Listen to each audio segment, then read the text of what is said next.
특활비 뉴스 많이 나오고 있습니다. 그중에서 새로운 레벨의 차원이 다른 뉴스가 또 나왔습니다. 대북 공작금을 특활비로 빼돌렸다. 그리고 그 돈으로 야당 정치인을 불법 사찰했다. 네, 처음 나온 주장입니다. 더불어민주당 민명도 의원 스튜디오에 모셨습니다. 안녕하십니까? 네, 안녕하세요. 네. 이거는 처음 나온, 그러니까 두 가지가 처음 나온 거죠. 특활비 중에서도 대북 공작금, 그리고 그렇게 빼돌려서 불법 사찰을 했다. 둘 다 큰 뉴스입니다. 그리고 공장명이 포청천이었다는 건 이제 유치합니다만은 공장명 포청천, 대북 공작금 빼돌려서 야당 정치인을 불법 사찰하라. 요약하면 이런 겁니다. 네. 제보를 받으셨다고 하는데 이게 믿을만한 내용입니까? 예, 100% 믿을만 합니다. 뭐 저희가 여러 가지 근거를 댈 수 있겠지만 팀의 구성원 이름이 분명합니다. 그거 알 수 없는 이름이죠, 사실 일반인은. 그렇죠. 포청천 팀 산하에 포청천 공작팀 산하에 3개 팀이 있었습니다. 미행감시 팀. 미행감시 익숙한 단어네요. 예, 미감이죠. 줄여서 미감팀이라고 합니다. 미감. 예. 그 내사팀. 내사팀이 종합하는 곳입니다. 사이버팀 해킹하는 곳입니다. 내사팀은 이제 공작을 기획하는 것이죠, 사실은 보통. 그러니까 미감팀에서 단순 접촉을 해서 단순 접촉자를 확인해서 보고를 하면 자기들이 공작을 기획하는 것이죠. 그렇죠, 그렇죠. 금융 내사도 하고 재산 내사도 하고 성향 분석도 하고. 그래서 조합해가지고 있는 사실 합쳐서 없는 새로운 사실을 만들어내죠. 이 내사팀은 그 5급 과장을 갖다가 팀장으로 해서 4명으로 구성됐고요. 믿을 수밖에 없는 것이 이런 내밀한 정보들을 정확하게 알고 있고, 알겠습니다. 자, 그러면 좀 구체적으로 그 대북 공작금이 이 특활비로 사용됐다고 하는 내용 전체, 그러니까 박근혜 정부, 이명박 정부 다 통틀어서 처음 나온 거죠. 대북 공작금은 건들기 어려운 거 아닙니까? 지금 대개 청와대에 상납됐다는 돈들은 아마 정무직들이 쓸 수 있는 특활비에서 유용됐을 가능성이 굉장히 커요. 떡값 뭐 이런 식의 의미로. 경력이 뭐 이런 것에서 유용됐을 가능성이 크고 이제 그러다 보니까 본인들도 좀 불쾌했을 수 있죠. 그래서 본인들도 원세훈도 그래서 궁하니까 또 뇌물도 받았을 수 있지 않냐 하는 생각까지 듭니다. 자기 것을 생각했던 것을 청와대에서 어차피 영수증 없이 나보고 쓸어쓴 돈 아니야 이렇게 생각했을 수도 있고요. 그런데 대북 공작금이라고 특정돼 있는 이미 항목을 전용해서 쓴 거는 처음으로 드러난 겁니다. 이건 정말 이적 행위와 다를 바 없다고 생각합니다. 그러니까요. 빨갱이라고 이제 이 야당을 당시 공격했던 게 북한을 이롭게 한다고 공격한 건데 이 북한을 이롭게 하는 행위 아닙니까? 자기들이 빨갱이였어요. 간첩 잡으라고 배정한 돈을 전혀 반대되는 돈에 쓴 것이죠. 그만큼 대북 안보에 허점이 생긴 것이죠. 맞습니다. 자, 일단 규모는 그럼 혹시 나왔습니까? 규모는 이 최종읍 차장이라고 하는 사람이 이것을 갖다가 작전을 갖다가 수립하고 지시를 한 사람입니다. 차장 3차장인가요? 예, 최종읍 대북 담당 3차장이죠. 2009년 3월 원세훈과 함께 3차장으로 임명이 됩니다. 그래서 1년 6개월 재임합니다. 이 공작은 이명박 정부 5년 동안 진행된 것인데 최종읍 3차장이 최근에 자기한테 배정된 특활비 9억 원에 대해서 조사를 받습니다. 검찰에 가서 조사를 받는데 이게 어디에 쓰여졌는지가 불투명하니까 검찰은 이것을 갖다 개인적으로 유용하지 않았겠느냐. 착복하지 않았겠느냐. 이렇게 본 거예요. 그러니까 최대 9억은 넘지 않았을 것이라고 봅니다. 이 공작비가. 그 기간 동안은? 1년 6개월. 그러니까 보통 1년에 6개월 쓴다는 얘기죠. 1년에 6억 원을 쓴다는 얘기죠. 그거는 빙산의 일각일 것 같은데요. 공작팀이 또 다른 차원에서 진행됐을 수도 있죠. 가령 이 똑같은 시기에 그러니까 지금. 고 자금에서 유용된 게 그 정도 액수. 전체 이 팀의 공작비는 뭐 더 크겠지만. 그러니까 4년을 합치면 5년을 합치면 굉장히 클 수가 있겠죠. 그것도 1년에 6억 가지고는 이게 어려울 것 같은데 제가 보기에는 이 공작금 중에 유용한 그 특수활동비로 유용한 부분이 그만큼이고 나머지 또 다른 데서 땡겨온 금액이 있을 수 있겠네요. 있을 수 있겠죠. 근데 제가 그런 추정을 자꾸 하게 되면 이제 이 제보에 이 내용의 이제 신뢰에 대해서도 또 제보만 따지자면 대북 공작금에서 나온 금액은 그 정도다. 예, 제가 확인할 수 있는 얘기만 말씀드립니다. 알겠습니다. 예, 소송을 당할 수도 있기 때문에 그리고요. 그래서 그런 돈을 이용해서 실제 야당 정치인을 사찰한다고 했을 때 누구누구가 사찰 대상이 됐습니까? 미감팀은 벽을 뚫든 천장을 뚫든 증거를 확보해봐라. 무엇이든지 가져와라. 이 얘기는 뭐냐면 돈은 얼마든지 이제 지불해 줄 테니. 혹은 불법이어도 상관없다. 마음껏 사용해라. 승진도 보장해라. 뭐 이런 얘기입니다. 근데 미감팀에서 누구누구를 미행했는가는 제가 정확하게 알 수는 없습니다. 다만 사이버팀에 대해서는 제가 좀 비교적 자세한 내용을 다 들었습니다. 박지원, 한명숙, 특히 한명숙 전 총리에 대해서는 정치자금권에 대해서 내사를 해라 한 얘기를 특별히 지시를 했고요. 그다음에 KBS 사장 정현주, MBC 사장 최문순, 박원순 시민단체 대표 이런 분들의 이메일 주소를 줬다는 겁니다. 이 사람들을 따라 한마디로. 이 사람들의 PC를 뚫어라. PC를 뚫어라. PC를 뚫어라 하는 얘기는 뭐냐면 왜 이메일 주소를 주면서 PC를 뚫어라 하는 얘기가 무슨 뜻이냐면 해킹 프로그램을 넣는 겁니다. 해킹하라는 거죠. 그러면 핸드폰까지 다 연결이 되는 거죠.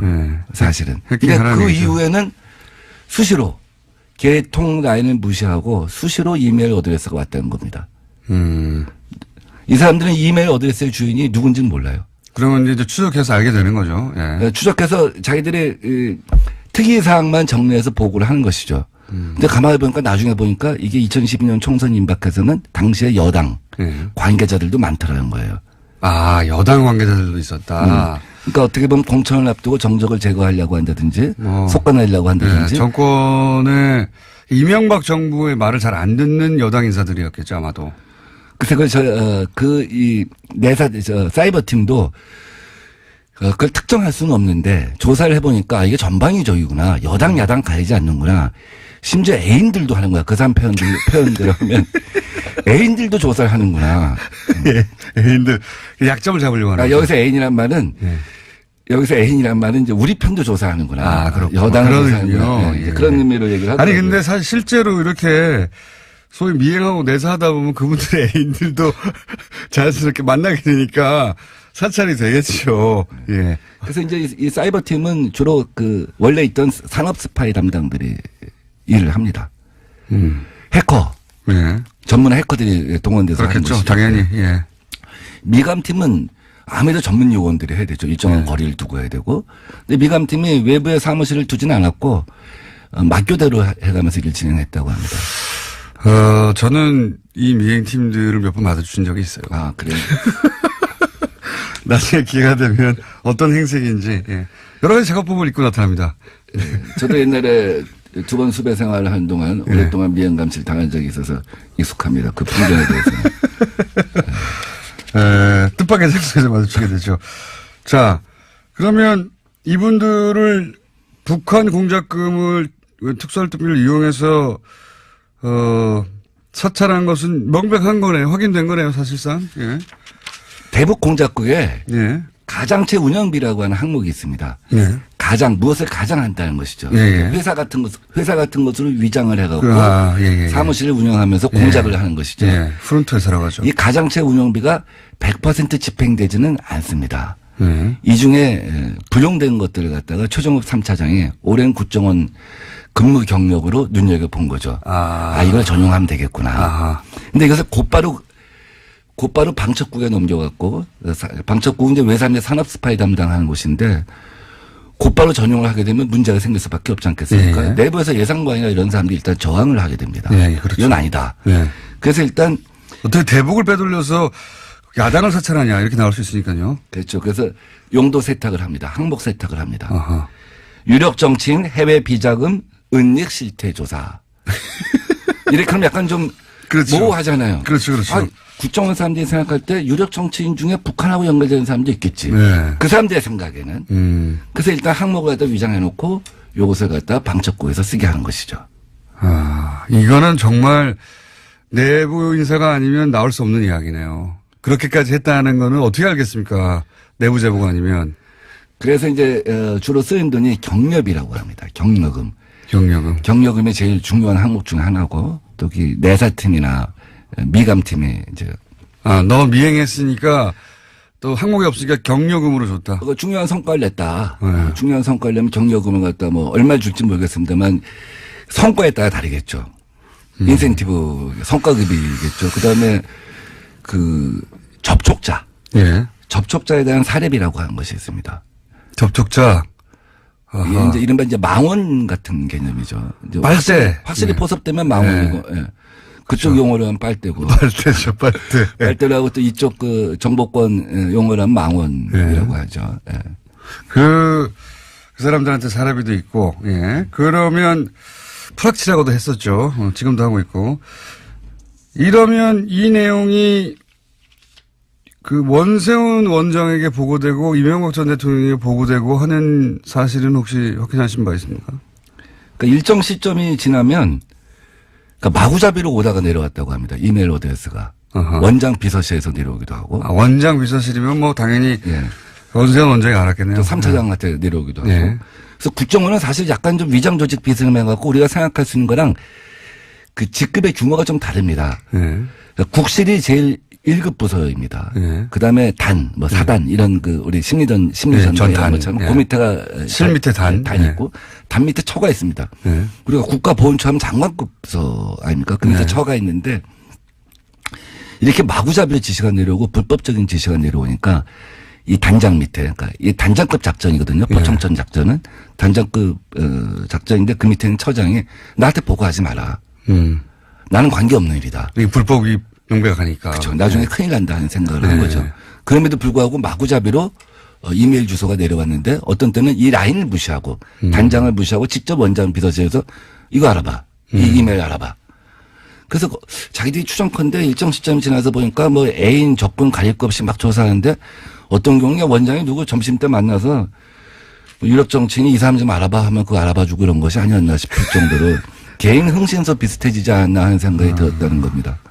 이 원세훈 원장이 알았을 법한 정황은 이제 이해가 가는데 대통령에 보고됐다까지는 모르겠죠. 적어도 이걸 제보하는 쪽 정도에서는.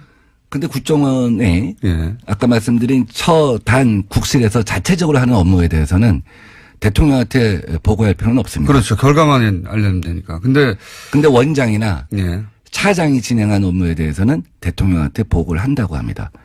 그리고 최종업 씨는 1년 6개월 하고 그다음에 김남수 씨가 나머지 기간을 했습니다. 차장이 바뀔 때 당연히 또 대통령한테 기존 업무를 갖다 파악하고 새로 무엇을 하겠다는 보고를 한다고 합니다. 완전히 새로운 내용이네요. 그래서 대개 이제 이렇게 진행이 되다 보면 이 중에 승진되는 사람도 있지 않겠습니까? 네. 그럼 승진되면 사람은 새로 충원을 해야 되잖아요. 네. 그래서 승진이 대개 거의 정권 말기에 이루어진다고 합니다. 네. 그리고 정권 말기에 공작을 종료한다고 합니다. 그래서 박근혜 정부 때 남재준 원장이 이제 새로 와서 네. 이걸 들여다보기 시작한 거죠. 이거 뭐였지? 네. 과거에 이전에 뭐 한 뭐랬지? 거야. 네. 이제 감찰하기 시작하니까 사실 뭐 네 분 다 초록이 동생이고 다 한편이고 이러니까 이걸 보호할 수밖에 없지 않겠습니까? 네. 이렇게 되면 이걸 조사하게 되면 대북 공작 역량이 네. 전부 와야 된다. 이렇게 하면서 방어를 했다는 거죠. 네. 근데 뭐 자기 알긴 알았다는 얘기네요. 그러니까. 그렇죠. 이 사람들이 이명박 정부 때 뭘 했구나. 어떤 조사를 했구나. 그래서 이게 뭐지? 자기들도 관심 가질 수밖에 없지 않겠습니까? 또 어떤 때는 자기들이 거기서 벤치마킹도 할 필요도 있는 것이고. 근데 그쪽에서 이게 안 된다. 대북 역량 라인이 와야 된다. 그럼 알 수가 없는 거죠. 그래서 그 폭로되거나 하진 않았고. 네. 그래서 이제 남재준 원장이 이 포청천 작전에 대해서 전모를 파악하지는 못했던 것으로 알고 있습니다. 그러나 거기서 아이디어를 얻어서 또 다른 제2의 박근혜판 포청천 작전을 갖다가 전개했을 수도 있겠죠. 있겠죠. 예. 제가 궁금한 거는 이게 이제 국정원 그 적폐청산 위원회에서 그때 한참 여러 가지 이제 문제점들을 거론할 때 이게 왜 안 나왔죠? 그러니까 국정원 적폐 TFT가 이제 나중에 종합 대국민 보고를 하면서 메인 서버에 접근할 수 없었던 것이 제일 큰 한계였다. 이런 말을 하지 않습니까? 그게 하나였을 것 같고요. 네. 국정원 TFT를 구성할 때 큰 원칙이 뭐냐면 국정원 식구들로 하지 말자. 네. 왜냐하면 지난 20년, 30년 국정원에 근무했던 사람들은 언젠가는 어느 시점에선가는 어느 위치에선가는 나쁜 짓을 누군가는 했을 것이다. 누구든지 했을 것이다. 그럼 누가 누구를 갖다 탓할 수가 없는 상황 아니냐. 그래서 외부에서 사람을 데려옵니다. 그건 잘했다고 생각해요. 근데 외부에서 사람을 데려오다 보니까 한계가 있다. 내부의 문제점을 속속들이 들여다볼 수가 없었던 이런 것이죠. 내용 같은 경우에는 숨겨버리면 알기 굉장히 힘들었다 이런 얘기네요. 그렇죠. 이실직고 해라. 근데 이실직고 안 하면 알 수가 없는 거였죠. 그러니까 지금 국정원 그 TF로 물론 많은 내용이 밝혀지긴 했지만 메인 서버에 접근할 수도 없었고 그리고 이렇게 아주 내밀한 국정원에 실제로 굉장한 타격을 줄 수 있는 내용들은 이거 외에도 감춰졌을 수 있겠네요. 저는 이종찬 원장님이 그런 얘기를 하신 적이 있어요. 국정원장 하셨던 분이. 정말 MB한테 화나는 거는 해외 역량과 대북 역량을 완전히 와해시킨 것이다. 비전문가들로 인사교체를 해갖고 영포 라인을 교체해서. 그러니까 빨갱이는 그쪽에다 대고 태극기 집회의 그 핵심 내용이 이런 거거든요. 북한의 이로운 행위를 한다는 거거든요. 그 지금 이명박 전 대통령 사저 앞에서 지금 태극기를 흔들어야 돼요. 그 방산 비리를 갖다가 우리가 이적 행위로 다스리자 한 얘기를 제가 맨 처음에 했었고, 근데 지금 뭐 전현직 정권 가릴 것이다 그런 얘기합니다. 저는 이런 거야말로 이제는 이적 행위로 다스려 갖고 국정원을 완전히 탈바꿈시켜야 한다고 생각합니다. 저도 그렇게 생각하는데 시간이 다 돼버렸네요. 서울시장 나가시는 얘기도 한 질문 하나 정도 하려고 그랬는데 질문 하나 정도 할게요. 왜 나가시려고 합니까? 저는 우리 문재인 정부의 대부분의 정책을 제가 디자인했었죠. 연구원장을 하면서. 그래서 혁신의 어떤 그 기관차가 될 수 있다. 문재인 정부가 소득주도 성장이라고 하는 한 축의 정책을 만들고 또 한편에서 여러 가지 혁신 정책을 펼치고 있지 않습니까? 제가 남들이 생각해 보지 못한 아이디어. 하나만 알려주세요. 뭐 예컨대 재래시장 아파트를 짓겠다 하는 거였죠. 재래시장 아파트요? 재래시장에 요새 강남 강서구에 모듈 주택이라고 해갖고 레고 주택입니다. 공장에서 제조해갖고 4일 만에 조립한 청년 주택입니다. 4일 만에 50호를 갖다 6층짜리 50호를. 그럼 재래시장을 그런 조립 아파트로 1층을 재생을 하고 1층은 재래시장 원형을 살려서 재생을 하고 그 위에 한 5층을 갖다가 모듈러 주택을 갖다가 한 달 만에 짓는다고 하면 재래시장도 다시 상권이 살아날 것이고 청년들은 살기 편한 곳에 있기 때문에 원스톱 서비스가 되기 때문에. 재밌는 아이디어인데 그 아이디어를 다른 분이 하면 안 됩니까? 그분은 생각해보지 못하고 제가 박원순 시장을 만나서 얘기했어요. 네. 제가 시장님하고 생각이 한두 가지가 다르면 안 나갑니다. 저는 아무도 생각해보지 못했던 거 10가지를 갖고 이번에 시장 선거를 준비했습니다. 그중에 작은 거 하나 정도가 이제 지금 방금 말씀 그런 겁니까? 아주 작지만 사실은 아주 작은 걸 얘기했지만 파장은 제일 커요. 전국 재래시장연합회에서 꼭 해달라고 하고 지지하는 움직임이 이미 있습니다. 말씀하셨기 때문에 다른 분들도 나도 진작에 생각하고 있었다고 얘기하면 어떡합니까 이제? 뭐 그건 관계없어요. 뭐 제가 맨 처음에 저작권을 갖고 있는 걸 다 아니까 어제도 어디서 강연하는데 시장 군수 출마자들이 저마다 손들고 심지어 세종시장 이충희 시장님도 저작권료 없으면 제가 세종시에서 제일 먼저 할게요 이러더라고요. 저는 좋은 정책은 누구든지 채용할 수 있다고 봅니다. 그래서 이제 그 아이디어를 다 다른 사람들이 가져가서 서울시장 선거에 민병도 의원님은 나오실 필요가 없다고 이제 다 알기 때문에 아이디어를 이렇게 얘기할 수 있겠죠? 거꾸로 얘기하면 박원순 시장님이 앞으로 남은 4년 동안 무엇을 해야 할 것인가는 다 드러나 있습니다. 그것은 박원순 시장이 아니어도 누가 민주당의 다음 시장이 된다고 할지라도 그 정책은 그대로 추진될 것입니다. 따라서 새로운 상상력, 새로운 상상력의 공장을 가진 사람이 새로운 서울시를 맡아야 하겠다. 요즘같이 세계가 빨리 변화하는 시대에 한 사람의 상상력에 서울이라고 하는 거대 도시를 12년 맡기는 것은 문제가 있다. 서울 시민은 변화에 목마르다 하고 생각합니다. 오늘은 이제 특활비 얘기를 하다가 한마디 정도 줘봤기 때문에 그 시간을 저희 따로 한번 마련하겠습니다. 따로 마련해가지고 왜냐하면 이 선거 관련해서 다들 예민해가지고 기회를 또 공평하게 드려야 하기 때문에 그런 기회를 따로 만들어서 한 번 더 모시기로 하고 오늘은 전혀 나온 적이 없는 대북 공작비가 빠져나가서 야당 국회의원들을 사찰했다고 하는 내용을 폭로해 주신 민병도 의원이었습니다. 감사합니다. 네, 고맙습니다. 포청천 공작팀 산하에 3개 팀이 있었습니다. 미행감시팀. 미행감시 익숙한 단어네요. 네, 미감이죠. 줄여서 미감팀이라고 합니다. 미감. 네. 그 내사팀. 내사팀이 종합하는 곳입니다. 사이버팀 해킹하는 곳입니다.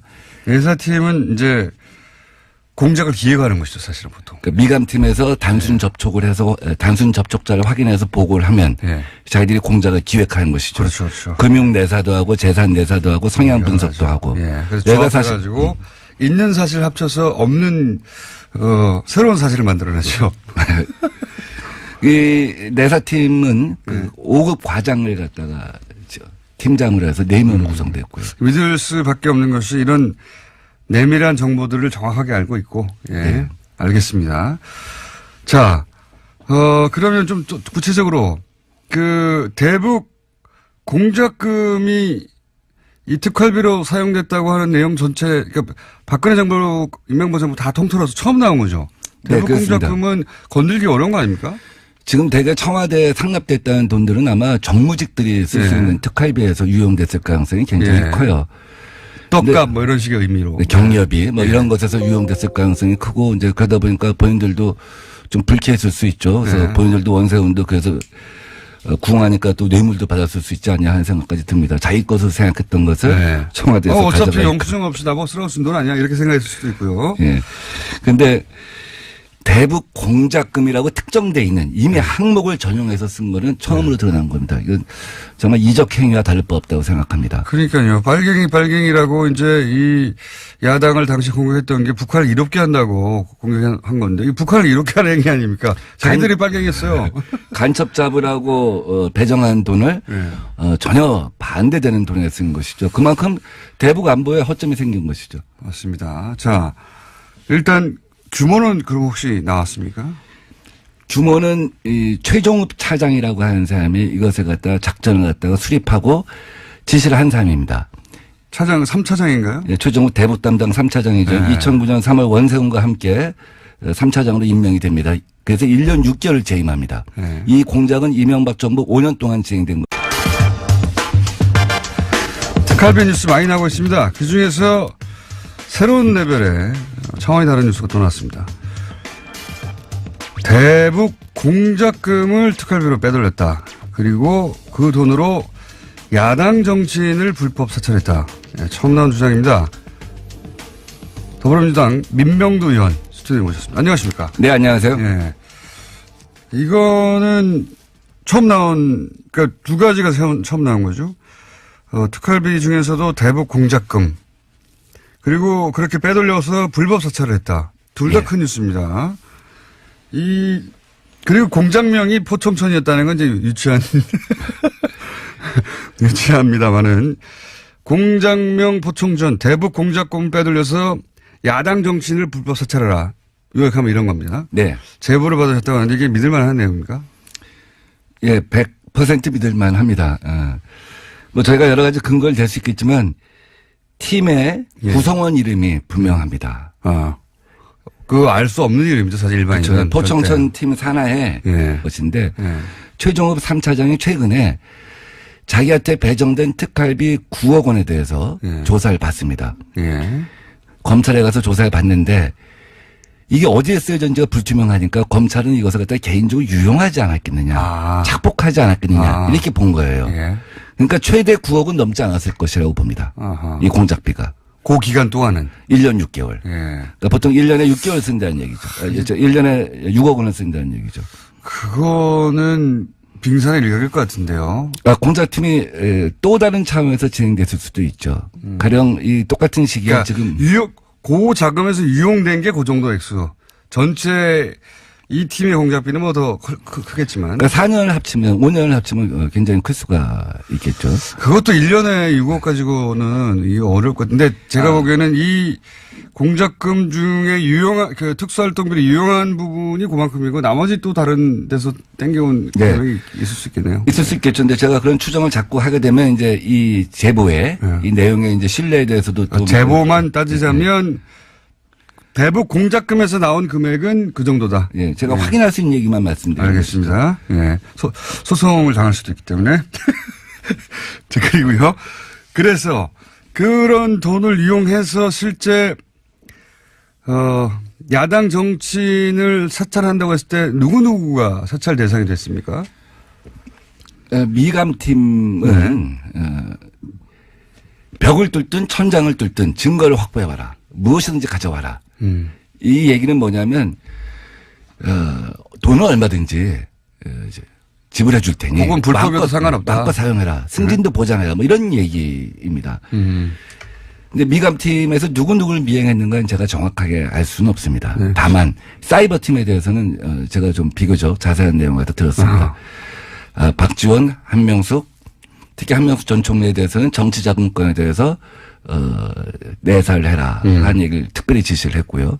그다음에 KBS 사장 정현주, MBC 사장 최문순, 박원순 시민단체 대표 이런 분들의 이메일 주소를 줬다는 겁니다. 이 사람들을 따라 한마디로. 이 사람들의 PC를 뚫어라.